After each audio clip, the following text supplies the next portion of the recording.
The cat walked slowly across the concrete, pausing to lick its paw in the middle. I sat there in the moonlight, just watching the skies and heavy rain. The clouds swirled, and then in the night young. And the night was young. Perhaps it could find a confused mouse or a drowning frog in this time. Its tail moved with anticipation of its hunt.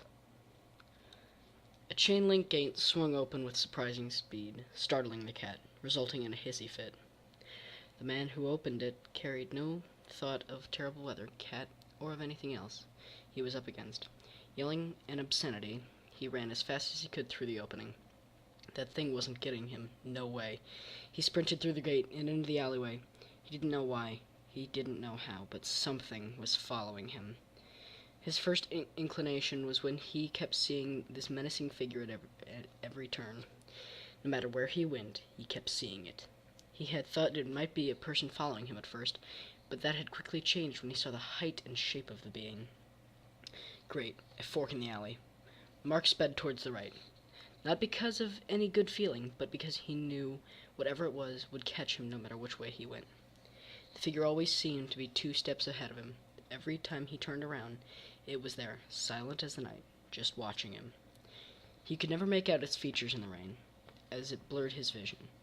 He could tell it was tall, and it seemed to have black and white skin, with the black covering its legs and torso. He had figured since it didn't move when it was being watched, he could look at it and just keep it frozen. It worked, but when he started at it, he felt sick, like something was clawing its way out of him. His worst memories resurfaced in his brain, among them an embarrassing date, a lost pet, his sister's funeral, and he turned away, and crawled for a few seconds until he could stand up again. He ran far from the creature. The thing that, like his memories, he could not seem to escape. Suddenly, Mark slipped on a giant puddle, interrupting his thoughts. Immediately, his jeans and hoodie became soaked on contact. Picking himself up from the water, the feeling to look back was too great.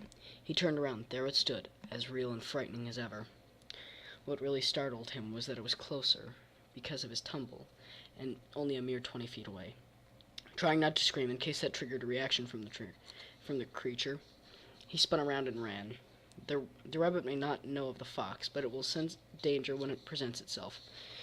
This was not unlike the feeling that he felt right now. He didn't know what it was, or why it wanted him, but he felt in his genetic memory that this thing was a great threat. If this thing was chasing him, it probably chased other people, which meant nobody had gotten away from this thing ever, or else they didn't live long afterwards to tell the tale. Mark ran out of the alleyway and into the street. The rain was coming down hard. He knew that, but until now he hadn't realized how much. The street was overflowing with water. It was even coming onto the sidewalks, a flash flood. He really wasn't surprised nobody was out. Even if it was New York, with this weather, everyone else would be inside closed and locked doors, leaving him alone with. Realizing his mistake, he threw himself into the street. While turning around, the figure had come to stop about 10 feet from where the water was. He went under the water. It was a little surprising because underwater in a city street, but at least it wasn't deep. Finding a hold in the asphalt, he pushed himself up and out of the water. Looking around, he found that the street was going uphill or downhill, depending on how you look at it. This meant there was a slight current in the water, not enough to pull him away, but enough to make him unsteady. Mark looked around, frantic about the creature's whereabouts. In the pouring rain, he couldn't see 10 feet in front of him. If the creature really wanted him, then he was about to be as vulnerable as he could have possibly been. Looking around, he finally spotted it about a yard away. This close and in the rain, it looked like something out of a horror movie. It stood around 8 feet tall at first glance, but he tried to find its head, it seemed to get taller, like an endless ladder. Closely looking at it, he noticed what he had originally thought was skin was actually a formal suit with a complete tie. It was both comical and terrifying at the same time, much like a clown.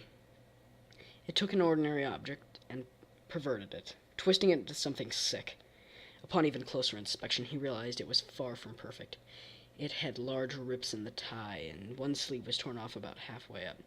It had many tears in the fabric and was stained with several foreboding rust-colored spots.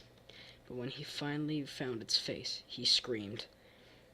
It wasn't that there was no face, but it was just so horrible that his mind immediately erased the image from his head. Every second he spent staring at it. He literally could not remember what it was, but it terrified him beyond belief. Snapping out of his trance, he moved right, narrowly avoiding a tentacle? How had he missed that? Ducking closely, he evaded decapitation from another. Remembering the current, he threw himself down the street, being swept away with the current down the hill. The entity was not to follow. Floating down, unable to get a grip, Mark tried just to stay up on his butt while sliding. Looking ahead, he found to his horror that the creature was already at the bottom of the large hill, using his feet to steer. He sped himself towards a lamp post on the sidewalk. Reaching out, he attempted to grab it, only to find himself falling. Grabbing one edge of the sidewalk, as to not be swept in, he realized that there must be an open sewer gate below him, unseen in the water. Cursing, he tried to pull himself up. Looking to his right, he spotted the figure about 60 yards away now. Gripping the concrete, he tried to heave himself up. Another quick glance to his right, 20 feet away. Giving it up, Mark let go and fell with the water. After 4 seconds of terrifying freefall, he hit the ground, hearing a crack in extreme pain. He moved his left leg. It felt fine. Then the other. Once he moved it, he felt incredibly intense pain at the base of his thigh. That meant it was his hip. Shit. Trying to stand up, he found that he couldn't. The pain was too unbearable. He started crawling, knowing that he had to get away.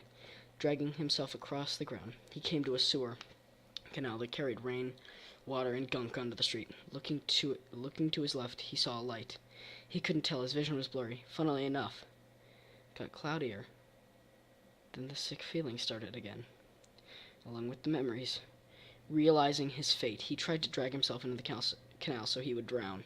Surely it meant a more peaceful death than whatever this being had in store for him.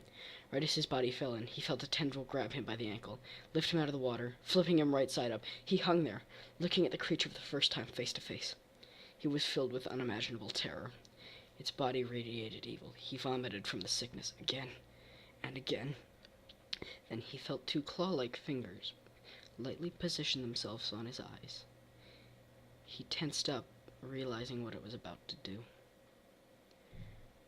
The woman opened her apartment room window, looking out into the rain.